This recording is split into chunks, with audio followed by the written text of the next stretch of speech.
I'm Bob Hallmark in Camp County today. I'm in Pittsburg, where a base camp has been set up to help those who have been affected by the enormous power outages that hit us last week. Many still without power here in East Texas, and that's one of the reasons why we're here in Pittsburg today. I'm at the command center right now, and this is where a lot of activity is going on. A small army of people will be here to actually help people through this period right now in a number of different ways. And we're joined now by somebody we normally know as the mayor of Pittsburg, David Abernathy, but you're wearing a different hat today, aren't you, David? That's correct. Right. I'm out here representing the Texas A&M Forest Service All Hazard Incident Management Team program, and I'm part of the regional team for this region in Region 1 in Texas. Okay, let's explain, David, to everybody what's going on out here. For those of you that pass Broach Park area off the loop out here, you're going to see a lot of tents out here, a lot of activity, a lot of vehicles. This is a specific setup here, and Pittsburg was chosen as more or less a central location for a good reason, right? That's correct. We're serving all the counties right around Camp County where Pittsburg is. And we have a base camp operation here housing the military, the Texas Military Department, which is the National Guard. We also have the Texas Division of Emergency Management, some resources from the Texas Intrastate Fire Mutual Aid System, as well as the Emergency Medical Task Force, which is from part of the Department of Health, where they respond to ambulances. In this case, we have some ambuses as well that you'll see in the other part of the video. And also just some other support agencies that are involved with it. Texas Engineering Extension Service has public works response teams.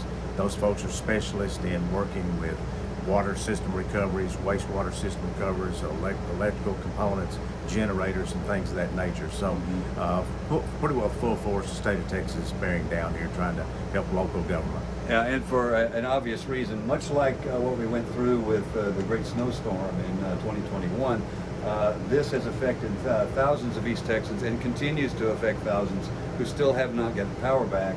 And it's not just water and ice that we're offering at this point. Right? Yes, meals ready to eat are also going to be offered up. And just to put this in perspective, this was a wind event. It was basically straight line winds with some of the frontal passages and a dry line associated. And this was a picture of a tornado on steroids, if you will. Tornadoes, generally like a football field wide, right. Maybe a half mile, 2 miles long. And this one was probably 50 miles wide and 100 miles long. So it just affected such a large area. And that's why there's just so much devastation out here. Power lines, trees are a nemesis for the power lines. Right. And so just a widespread area. And it's just taken a while to recover from that. Now, one of the things that we do want to point out here is that this has been established by the state here so that you can be here for the duration, for as long as it takes, for as many people as you need to help, you're going to be here. That's correct. We also have a large operation set up in Gilmer, which again was centrally located. And the Gilmer area is a resource staging area called RSA for short. And that's where all these truckloads of commodities, the water, ice, and meals ready to eat come in. And then from there, they're distributed out to what we refer to as points of distribution in these other counties that are affected. And so they ship them from Gilmer. We have staff that's on site, either the Texas Military Forces, some local government have their own personnel or volunteers there. It'll all be pretty well augmented by the military department when they all get in place today. And then also folks from the Texas Intrastate Fire Mutual Aid System are staffing some of them as well. In addition to that, through a little arm of the Texas the Texas Department of State Health Services, we have a emergency medical task force and then a MIST, a medical incident support team. And they're actually going door to door to these folks that are vulnerable population, checking on the individuals, see how they're doing. They're checking on care facilities, hospitals to see if they need anything. The generators are still holding up. There's 2 ambuses here that can carry approximately 16 patients. So if we had to move from a facility, their residents or their patients to another facility for either that had power or had generator power, then we have the capability to move quite a few people at one time. All right, enormous operation here. I'm sure on an organizational level, that's why you guys are very careful about getting together and being all on the same page, because you're going to be dealing with a lot of personnel here, right? That's correct. And the Division of Emergency Management decided, because of the central location, just to locate their command structure here in Pittsburg. And so that's where we're sitting right now, and part of this command organization trailer. All right. Tough to watch sometimes because your citizenry is, unfortunately, we've been through this many times before as East Texans. We've survived it before, but there is a health danger to those people out there who maybe are elderly or maybe don't have the resources to be able to walk through this.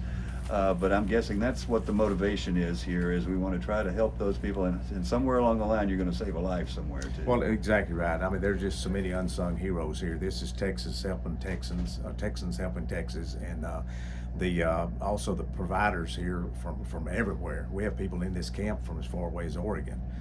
There's electrical co-op providers, contractors from all over the United States that are in here helping the local electrical companies as well restore power. So hundreds and hundreds of people involved in this support effort. And it's everything that some things you don't even think about, take for granted. Some of the people are taking their own oxygen machines. Well, what are they going to do when they don't have power? So we've had to try to relocate some of those. Some of them having oxygen cylinders, and then we're trying to restock that supply for them. Some are running short on fuel because they don't have power that the gas pumps can't run.